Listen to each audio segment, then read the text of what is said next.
Here are some very common mistakes that you might be making that could completely sabotage your weight loss journey. And this is coming from someone who tried for years and years to lose weight until I finally figured it out in 2020 and lost 60 pounds, and then went on a postpartum weight loss journey last year and lost over 75 pounds. So I've learned a lot, made a ton of mistakes, and here are the most common ones I see people making that completely sabotage a weight loss journey. First and foremost, you need to be in a calorie deficit to lose weight, and there are a ton of easy mistakes you can make that put you out of a calorie deficit without you even noticing.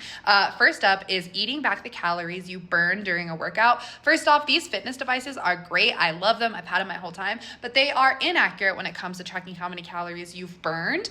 And so often they often overestimate how many calories you burn. And additionally, your calorie deficit number already includes how active you are. So if you work out more and you're more active, you're already able to eat more while staying in a deficit, and your number reflects that. So for example, my calorie deficit number is 17 to 1800 calories.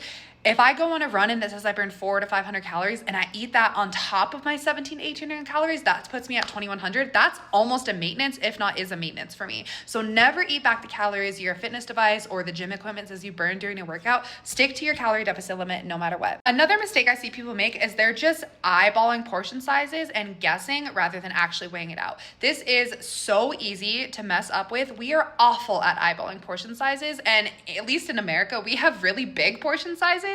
So you could think your big bowl of pasta is only 4 ounces, but it's actually closer to 8. So to save yourself from wasting so much time and thinking you're in a calorie deficit and eyeballing things, take the extra 2 minutes, buy a scale from Amazon or anywhere, and just weigh it out. It takes so little time and you get in the habit of it really quick, and just weigh out your food and log what you eat. So that way you're eating what you're logging and you know for sure you're staying in a calorie deficit. I could go on and on and on about mistakes, so let me know if you want more. But the last mistake I will sum it up to is trying to speed it up. I see this every single day. People constantly ask me, how did you lose 75 pounds and how long did it take? How long will it take if I want to lose this amount of weight?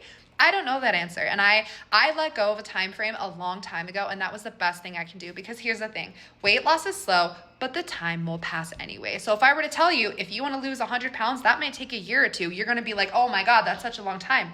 But that time will pass. And not starting is certainly not going to speed it up. Quitting is not going to speed it up.